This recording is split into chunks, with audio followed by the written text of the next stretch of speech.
Ce sont des ambassadeurs, on dirait aujourd'hui des chargés de mission, qui sont employés pour colporter des nouvelles. En tout cas, ce sont des traits d'union entre la terre et le ciel, entre la matière humaine et l'esprit divin. Et souvent, quand on essaye de prier ou de s'adresser à Dieu, on peut se dire que c'est difficile, que Dieu est quelqu'un d'abstrait.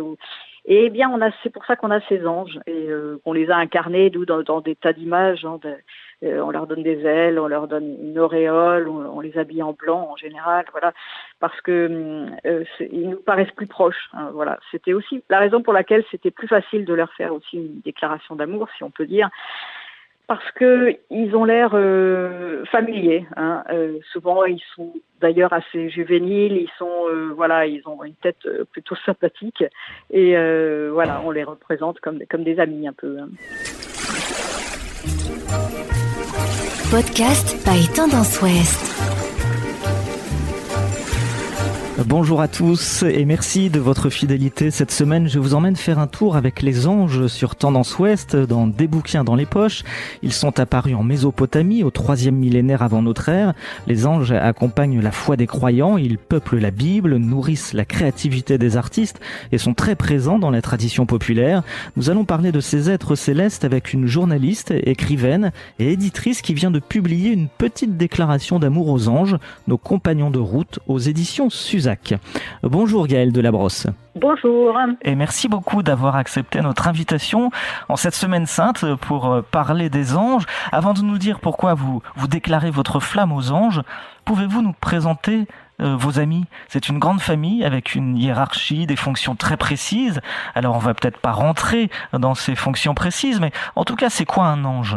Alors, on rentre tout de suite dans le vif du sujet parce que c'est la question la plus difficile pour définir l'invisible, puisque les anges, c'est effectivement des êtres invisibles. Hein, ce sont des créatures célestes. Hein, ils ont été créés comme nous. Simplement, nous, on se voit les uns les autres, hein, les humains, les animaux, la flore, la faune, tandis que les animaux, ils font partie de la création, mais ils sont invisibles. Alors, vous parlez d'une famille, en effet, c'est une très grande famille. Alors, on parle des chœurs angéliques. Hein. Il y a au VIe siècle une personne qui s'appelle le Pseudo-Denis l'Aéropagite qui les a essayé de les classifier. Hein, donc, il y a les séraphins, les chérubins, les trônes, les dominations, les vertus, les puissances, les principautés, les anges et la dernière classe de cette famille, si on peut dire, vous est spécialement connue en Normandie puisque ce sont les archanges. Hein. Donc vous avez un des archanges très représentatif qui trône au sommet du mont Saint-Michel, bien sûr, puisque c'est l'archange Saint-Michel. Voilà. Et il est très cher à notre cœur. Ce n'est pas rien d'écrire une déclaration d'amour aux anges, Gaëlle Delabrosse. C'est pas rien d'écrire cette déclaration en 2021, d'abord parce que c'est intime, et c'est toujours intime une histoire d'amour. Pourquoi vous avez écrit ce livre ? Alors en effet, moi ma colonne vertébrale c'est les chemins de pèlerinage hein, depuis 35-40 ans peut-être, puisque dès que j'ai su marcher en fait, pratiquement, bon j'exagère un peu, j'ai été sur les chemins de pèlerinage et donc d'ailleurs au Mont Saint-Michel, hein, les chemins n'étaient pas balisés, c'est le premier chemin de pèlerinage que j'ai fait. Voilà. Mais quand l'éditeur pour lequel j'avais fait un livre qui s'appelait Brève de Compostelle des éditions Suzac, donc m'ont demandé d'écrire cette petite déclaration d'amour pour lancer leur collection, hein, qui s'appelle ainsi. Aux anges, donc je lui ai demandé, c'était autour d'un café, et je lui ai dit ok, mais alors on rajoute nos compagnons de route, parce que pour moi les anges c'est pas théorique, mais c'est vraiment des êtres qui nous accompagnent au quotidien, et qui sont à côté de nous, qui nous aident à prendre des décisions, voilà. Et je vous raconterai peut-être des petites histoires tout à l'heure, mais en tout cas, c'est des êtres qui, même s'ils sont invisibles, nous accompagnent. Voilà. Donc je lui ai dit ok à cette condition, et voilà, c'était un vrai défi parce que j'avais pas forcément réfléchi à ce sujet, mais je me suis toujours sentie accompagné par les anges. Et ça transparaît tout au long de votre livre. C'est l'une des grandes qualités, je trouve, de votre livre, c'est de dépasser la symbolique et d'alterner entre quelque chose, je dirais pas de scientifique, mais en tout cas un vrai savoir sur les anges, sur leurs fonctions, la hiérarchie dont on parlait tout à l'heure, et puis des histoires très concrètes, parce que vous êtes conteuse aussi dans ce livre. Alors, je sais pas si je suis conteuse, mais en tout cas, c'est vrai que je m'appuie sur sur le réel, c'est pour pas perdre pied, voilà. Donc j'ai sollicité beaucoup de souvenirs et le premier ange que j'ai rencontré dans ma jeunesse, c'était le petit Séraphin dans un magazine qui s'appelait La Vie autrefois, La Vie catholique jadis, qui s'appelle La Vie maintenant. Il y avait cette bande dessinée du petit Séraphin et donc à chaque sortie de messe, on se précipitait sur la table de presse avec ma sœur pour acheter La Vie et puis on courait jusqu'à la voiture pour lire cette petite bande dessinée, voilà. Et puis ce petit Séraphin avec son auréole m'a toujours accompagnée. Alors après, j'ai lu aussi dans Tintin, bien sûr. Vous vous souvenez de cet épisode où il y a le Milou qui est attiré par un os et puis il y a le bon ange et le mauvais ange. Il y a le bon ange qui lui dit mais non, tu as un message à porter. Puis le mauvais ange qui lui dit mais regarde l'os là, il a l'air bien mieux, bien meilleur que ce message à porter. Voilà, donc ça m'a, à travers toutes ces petites histoires, dès que j'étais plus en âge de faire des recherches, et ben j'ai commencé à plonger un peu dans les livres. Enfin, j'ai lu beaucoup de choses sur les anges, mais c'est vrai que le savoir est un complément de l'expérience et l'un ne va pas sans l'autre. C'est un sujet qu'il est difficile d'aborder, je trouve, Gaëlle Delabrosse, les anges, en particulier parce que on peut y voir une forme de superstition. Même l'Église, d'ailleurs, pendant toute une période, a observé une certaine méfiance vis-à-vis des anges. Quelle est la juste attitude ? Oui, exactement. L'Église s'est toujours beaucoup méfiée et c'est vrai que même aujourd'hui, l'Église se méfie. Je pense que les anges sont à la frontière d'un monde, en fait. On peut prendre l'image de cette échelle, le songe de Jacob, l'échelle avec les anges qui montent et qui descendent. Ce sont les intermédiaires entre le ciel et la terre. Et dès qu'on commence à voguer dans ces sphères, il y a forcément une limite qui n'est pas évidente. On ne sait pas exactement si on peut la franchir ou pas. Je pense notamment à l'ésotérisme. Enfin voilà, il y a beaucoup de. Vous allez voir sur Internet, vous tapez ange, vous trouverez des milliers de sites. Oui, on y trouve un gros mélange d'ailleurs. Exactement, voilà. Donc c'est vrai que ça n'est pas évident du tout. Et puis, sans compter que les anges, il y a les bons anges, mais comme je vous disais, il y a les mauvais anges, et les mauvais anges ne sont pas tous aussi sympathiques que dans Tintin et Milou. Et c'est vrai que je parlais de Saint-Michel tout à l'heure. Saint-Michel, donc vous connaissez tous l'histoire de l'Apocalypse. Saint-Michel a bouté hors après une longue lutte hors du ciel le dragon qui était l'image de Satan. Et voilà, et Satan, ça n'est pas non plus une légende, mais ce fut un ange et c'est un ange déchu, voilà. Et aujourd'hui, alors on peut les appeler comme on veut, mais c'est vrai que dans notre quotidien, on a toujours des tentations de faire soit bien, soit mal, et on sent toujours qu'on est à cette limite. Voilà, et c'est pareil, que ce soit dans la thérapie, que ce soit, voilà, il y a des tas de propositions auxquelles il faut faire attention en fait.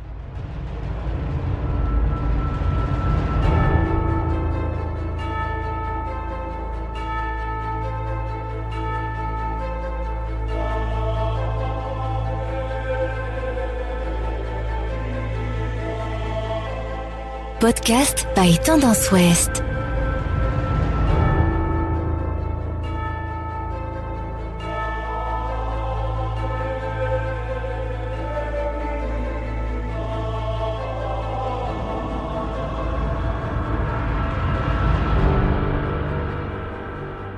J'allais vous parler de Lucifer parce que bien sûr, s'il y a les anges gardiens, l'archange Saint-Michel, il y a aussi Lucifer, un ange du mal. Alors vous rapportez cette exclamation de Georges Bernanos qui m'a beaucoup plu. Le démon de mon cœur s'appelle à quoi bon ? Vous pouvez nous expliquer le sens de cette formule ? Le démon de mon cœur s'appelle à quoi bon ? Oui. Le à quoi bon, c'est le découragement en fait, c'est la tristesse et c'est une des armes du démon. C'est-à-dire que je pense que quand on est c'est peut-être comme ça qu'on peut répondre à votre question. Quand pour reconnaître un ange ou pour reconnaître en fait le moment où on est accompagné par un ange, on est dans la joie en fait. On est dans la joie, on se sent à sa place. On sent qu'on accomplit un travail qu'on doit accomplir, on le fait avec bonheur, on sait que ça va apporter, que ça va apporter aux autres, que ça nous apporte à nous. On est centré, on est dans son élément, on est dans son terrain. Enfin, voilà. Et la joie, c'est vraiment une preuve qu'on est accompagné par les anges, qu'on est sur le bon chemin, on va dire. Tandis que le découragement, le à quoi bon, et on voit bien le petit ange de Tintin et Milou, c'est ça aussi. C'est l'ange qui nous dit, ou de Durer, de Durer, vous vous souvenez de l'ange qui pleure, voilà. Et donc là, le découragement, c'est là que Satan nous dit, mais effectivement, ouais, t'es bonne à rien, voilà, t'as loupé ça, voilà. Et on se laisse descendre en fait, c'est ça. Dès qu'on descend et qu'on ne monte pas, enfin qu'on est eh bien, c'est que on est sur une mauvaise pente, on va dire. Donc là, il faut tout de suite se ressaisir et retrouver. Mais d'ailleurs, souvent, on a des signes sur le chemin. Moi, j'aime bien cette notion de signe. On l'appelle synchronicité, mais moi, je préfère l'appeler providence. Et c'est vrai que là, il y a un petit ange qui vient toujours nous rattraper, parce que on est. Moi, je suis plutôt optimiste dans la vie, en fait. Je suis réaliste, mais je suis aussi optimiste. Et puis, il y a l'espérance qui peut aller aussi contre le découragement. C'est de se dire, mais il y a toujours une lumière au bout du tunnel. Et quand on traverse une épreuve, eh bien, on en sortira plus fort, mais à condition de ne pas se laisser abattre, quoi. Voilà. Gaëlle Delabrosse, vous écrivez, je cite, « L'ange est le médiateur par excellence, le facteur céleste. Il est le trait d'union entre la terre et le ciel, entre la matière humaine et l'esprit divin. C'est pour cette raison qu'ils sont si populaires, les anges. C'est parce qu'ils sont le trait d'union entre le visible et l'invisible ?»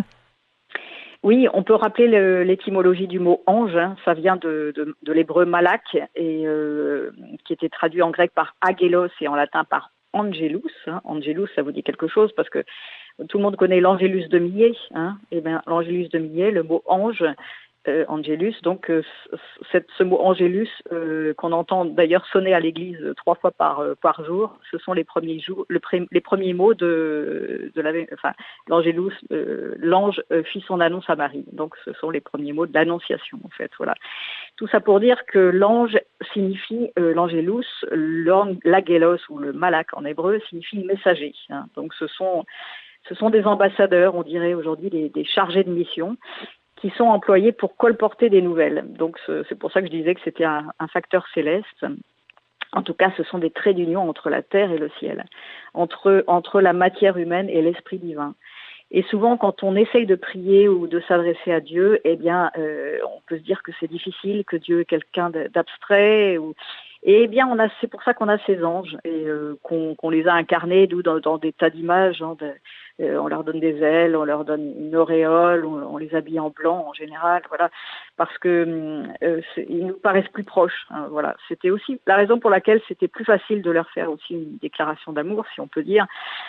Parce que ils ont l'air familiers. Souvent, ils sont d'ailleurs assez juvéniles. Ils ont une tête plutôt sympathique. Et voilà, on les représente comme des amis un peu. Vous pouvez nous parler des anges gardiens, Gaëlle Delabrosse. Nous avons tous un ange gardien ? Oui, on a tous un ange gardien. Même qu'on soit baptisé ou pas, on a un ange gardien. Et je vais vous raconter une petite histoire. Je connais un prêtre pas loin de chez moi en Bretagne en fait, qui avait une tradition familiale initiée par sa grand-mère maternelle durant la Seconde Guerre mondiale. Elle avait une maison dans les Vosges et chaque fois qu'elle partait de sa maison, elle mettait un petit mot SAG, ça veut dire aux saints anges gardiens. Voilà. Et sa maison n'a jamais été cambriolée. C'est la seule qui a échappé au pillage dans son village. Voilà.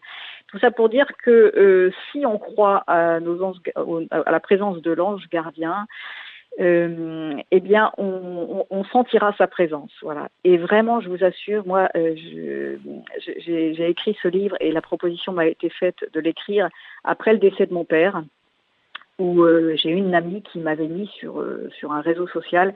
Console-toi, tu as un ange gardien de plus auprès de toi. Et c'est à ce moment-là que j'ai vraiment senti, alors bien sûr, les personnes décédées ou les personnes proches ne deviennent pas des anges gardiens, il faut bien dissocier les choses.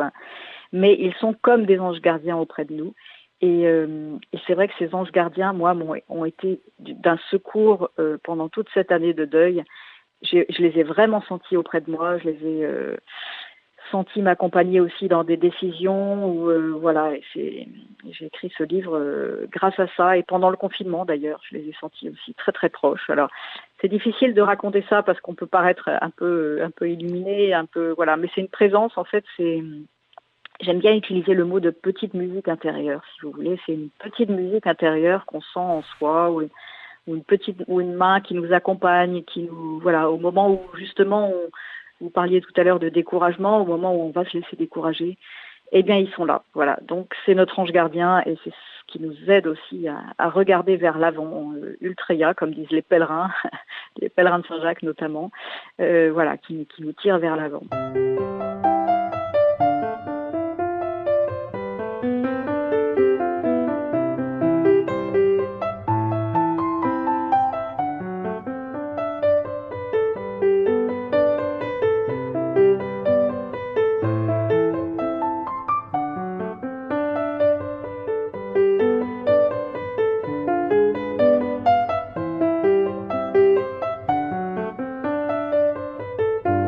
Podcast by Tendance Ouest.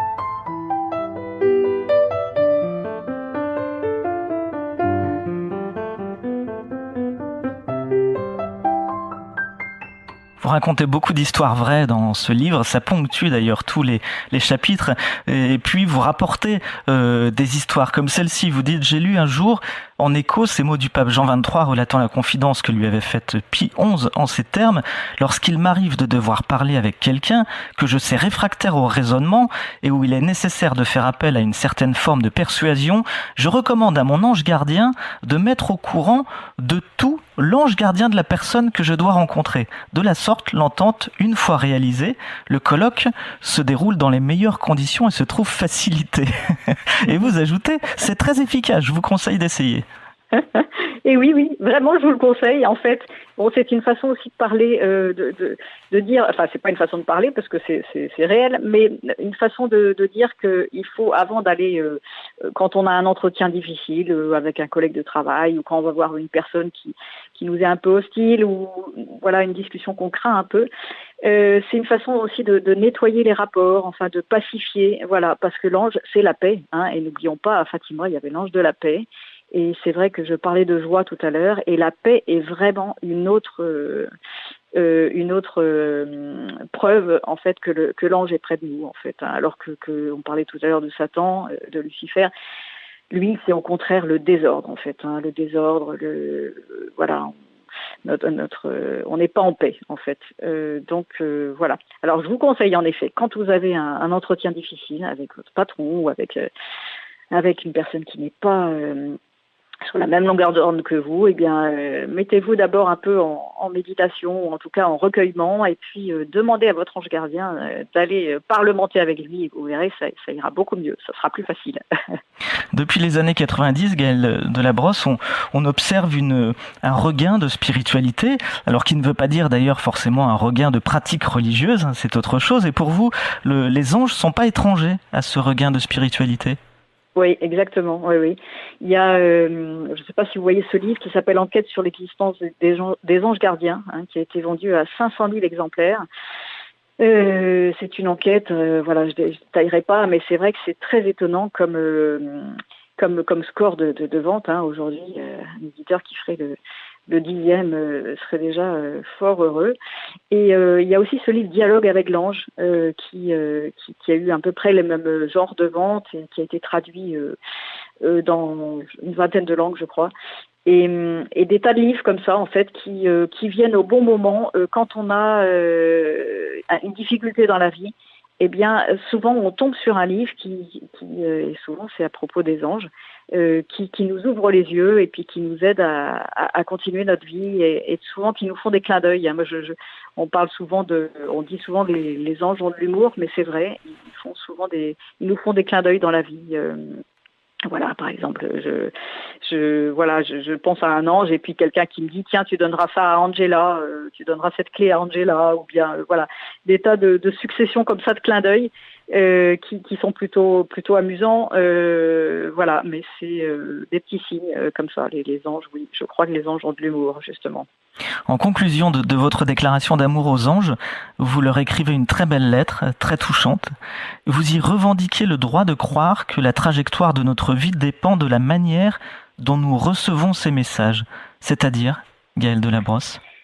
Eh bien, je pense que pour pouvoir mener sa vie comme on doit la mener, c'est-à-dire que je pense qu'on a tous une vocation. Alors vocation, ça ne veut pas forcément, on l'attache à la vocation religieuse, ça n'est pas uniquement ça. La vocation, c'est faire ce qu'on doit faire de sa vie. On a tous quelque chose à faire, que ce soit caissière dans un supermarché ou que ce soit écrivain, journaliste. Enfin, je crois on est tous sur terre pour faire quelque chose. Et c'est dans l'accueil, en fait, dans l'ouverture qu'on pourra, c'est pas en se disant, c'est pas en y mettant de la volonté, c'est en s'ouvrant à une possibilité, voilà. Et c'est les anges qui nous aident à accueillir ce mystère qui est accessible au cœur de nos vies si nous l'accueillons, voilà. C'est pas en se disant je veux faire telle chose ou il faut que, voilà, le sacré, il faut que, voilà.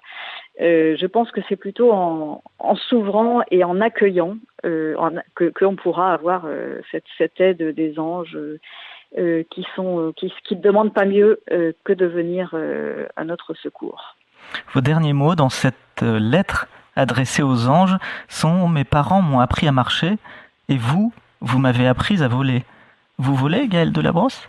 Ouais, et alors écoutez, non, j'ai malheureusement qu'une aile, parce que je le dis dans mon livre au début, mon père, oui, en faisant la déclaration à la mairie de Landerneau où je suis née, dans le Finistère, a oublié un L, ou alors c'était peut-être volontaire, mais en tout cas, mon prénom Gaëlle qui veut dire ange, et oui, Gwen A-L, ça veut dire ange blanc.